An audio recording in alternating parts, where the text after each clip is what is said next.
Hello everyone, welcome back. Today I want to talk about decoy guns. Okay, a very important concept. Especially as we move forward, and you got like guys like Beta Male or Rock talking about taking away everybody's ARs and everybody's 8Ks. You want to have decoy guns so that if we ever did have door-to-door confiscation, you are in a position to say, okay, here's a few guns, go away now. Okay. Um, One of the things that I tell people is, don't be stupid. The time to fight government is not when, is not when they're at your front door. Okay, if you're going to fight a fight, you fight it on your terms. Okay, when and where you're ready to do it. You don't fight it when they're at your door. So when they show up at your door and they say we're here to take your guns, um, you know, you give them some guns and you make them go away, because you're not going to win that battle. It's more important that you stay alive so that you can fight successfully another day. Because it's not a matter of just dying gloriously. Okay, it's a matter of winning gloriously. That's what we want to do. We want to win gloriously. Okay, not die gloriously. So for that reason, we need to have decoy guns so that if there's ever a gun confiscation, you can say, here, take the cheap guns and go away. Now, to that end, I recommend buying lots of cheap but reliable guns. Okay, don't buy junk. Don't buy junk guns just so that you have something to give to them. A great option is these palmettos. Okay, this palmetto, paid $350 for it. Got a $100 scope on it. $100 red dot on it. This is just as good and reliable as a Colt. I've shot them. I shot the two side by side, same groupings. The gun shoots really well. So for $350, you can buy 4, 5, 6 of those, and hide them at different locations. Okay, because preferably you don't want all your eggs in one basket. You want to be able to hide your guns in different places. As many different places as possible. ARs are really good for burying because the gun is mostly plastic and aluminum, so it's going to be somewhat resistant to rust. So in a pinch, I mean, basically you could just throw this in a plastic bag and bury it in the dirt. And even though some moisture may get into the bag, there's a good chance that it's not going to harm the gun because most of the parts are made out. The gun is mostly made out of aluminum, especially on the outside. So this gun will do pretty good. So these palmettos are great decoy guns. It's an opportunity to buy lots of cheap guns so that if you ever have to give something, to satisfy them, say, here, take the gun and go. AKs, is another possibility. Although they're a little bit more expensive today, but Romanian AKs are great guns. They're not super expensive. So you want to have a couple of AKs. And another great decoy gun, Glocks. Okay, Glocks pretty cheap. $500, $550 for a new one. You can get the cheap, a used one, a good used one for $400. But these guns, these are guns that you can have multiple guns. Store them at different locations. Be prepared to, bury them in a hole in the ground if you need to, or sheetrock them inside the wall, or bury them under your basement or in your attic or whatever your situation is. And the nice thing is if you got several Glocks, they're all going to kind of look the same.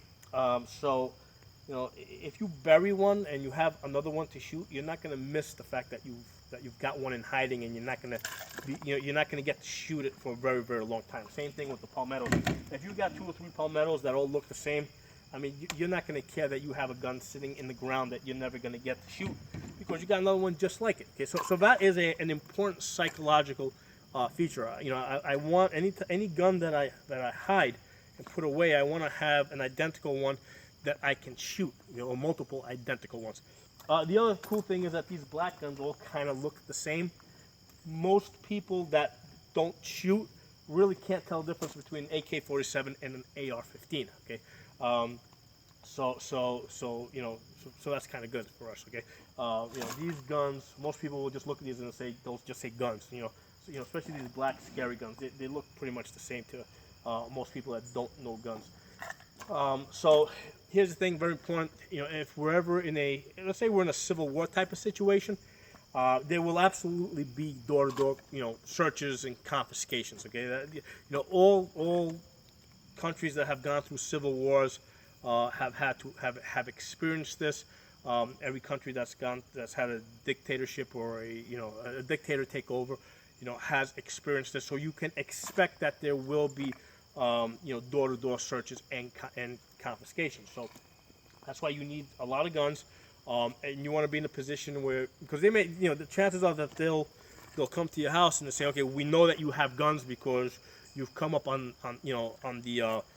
you've come up as having gone through background checks several times, so we know you got guns. So you want to be able to say, okay, here are the guns and go away. Okay, it's my firm opinion that it's a lot easier to hide guns if you have bought 20 or 30. Okay, because if you bought 20 or 30 guns, it's a lot easier to basically hide 5 or 6 or 7 guns, or even 10 guns, okay, versus if you've only bought, let's say, 4 guns in your life. Okay, it's a little bit harder to say, okay, here are the 3 guns and I'm hiding 1 gun.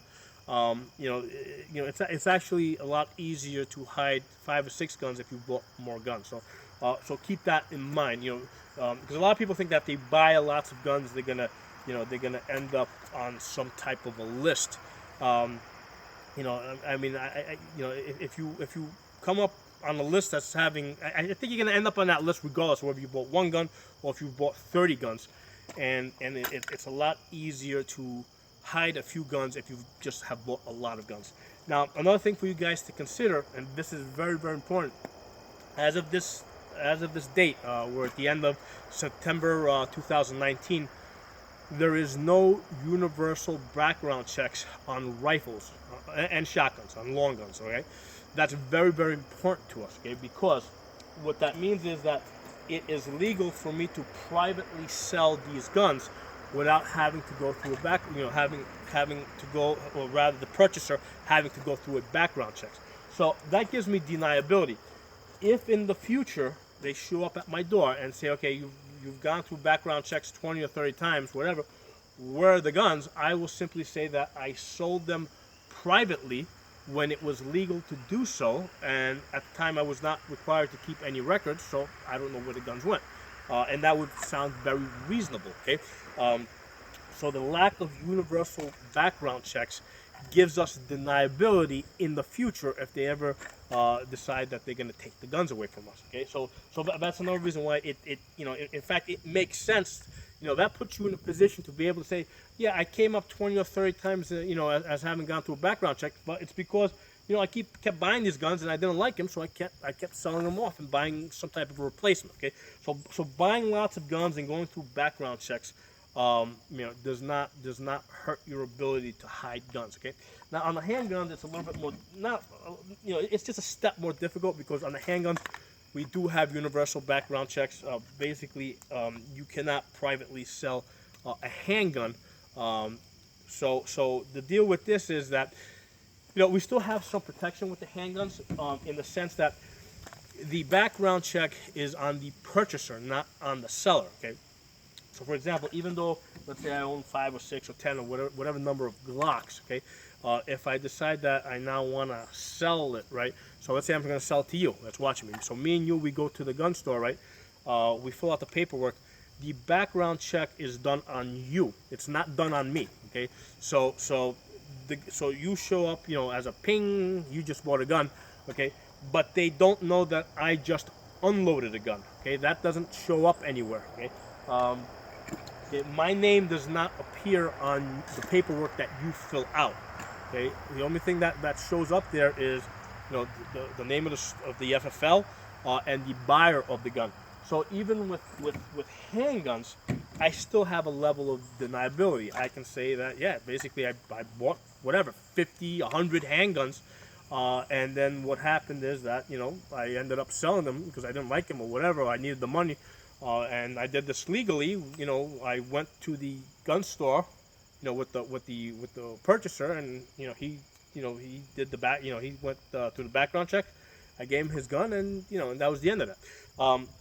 So again, it's not a problem that your name has might come up a lot of times as having gone through a background check, because it's always you can always say that you sold it, and they don't track the sellers; they only track the buyers, and the buyers are able to to legally sell the guns. So something for you guys to be aware of. But you need decoy guns, which is why I'm a firm believer in owning lots of cheap, reliable guns. Okay, I prefer that approach versus having a $2,000 Daniel Defense or a, a $3,000-4,000 Scar.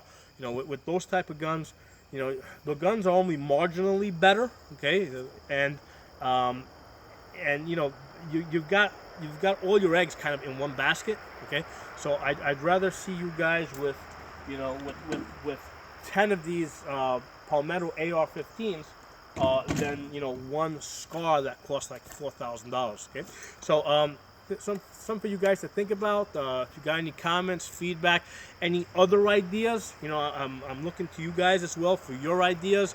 You guys can also kind of help each other out, in the comments section, by giving ideas. So by all means, get down there and post something. If you like this video, give it a thumbs up, share it. I'll see you guys next time. Oh, if you're not a member, please subscribe.